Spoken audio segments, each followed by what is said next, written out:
Former Cabinet Secretary Eliud Owalo has unveiled his new political party or political vehicle, the People's Prosperity Party, that he will use to seek the presidency in the 2027 elections. Owalo says his party is opposed to the current tax policy, describing it as punitive. He also called on the government to respect the Constitution and the rule of law. He announced the PPP will front a candidate or candidates in all elective seats across the country. This comes up as political campaigns intensified in olkalou ahead of the July 16th mini polls. At the Ustawi House, Nairobi, former CS Eliud Owalo unveiled the political vehicle that he will use to vie for the presidency in next year's poll. Once elected president, we will reopen all cases of previous corruption within the period of our 2010 constitutional dispensation, so that Kenyans can have a closure on the corruption cases. In his pledges, if elected, Owalo said he will reduce the current pay-as-you-earn tax from 35% to 20%, reduce value-added tax from 16% to 10%, and abolish digital tax. Why is it that people don't have money in the pocket? It's because of a punitive taxation regime.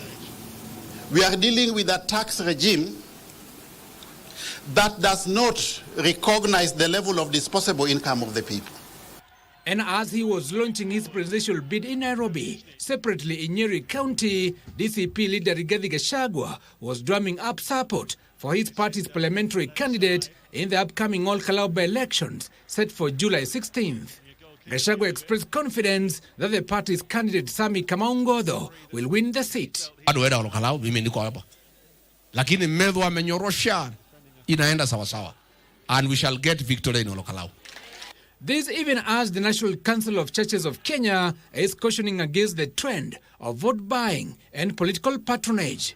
In their survey, dubbed Study on the Influence of Money and Religion on Democratic Outcomes in Kenya, NCCK say 91% of the youth view financial power as the deciding factor during elections. What we have discovered is that politicians are using money to buy airtime in churches.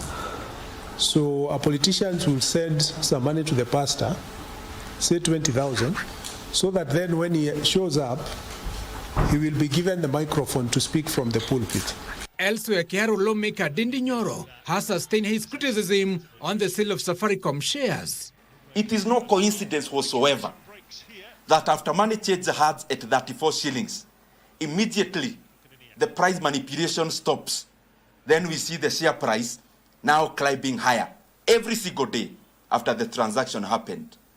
Definitely this is not a coincidence. Dindi says taxpayers should change by 150 billion shillings in the price of 34 Kenyan shillings per share. Kila mtu angekuwa anataka kununua apewe nafasi. Tungepata watu pengine wangepea wa Kenya even over 350 billion Kenya shillings. Na hiyo ni fedha ingetusaidia sisi wote kama wa Kenya. Giverson Minor, Prime Edition.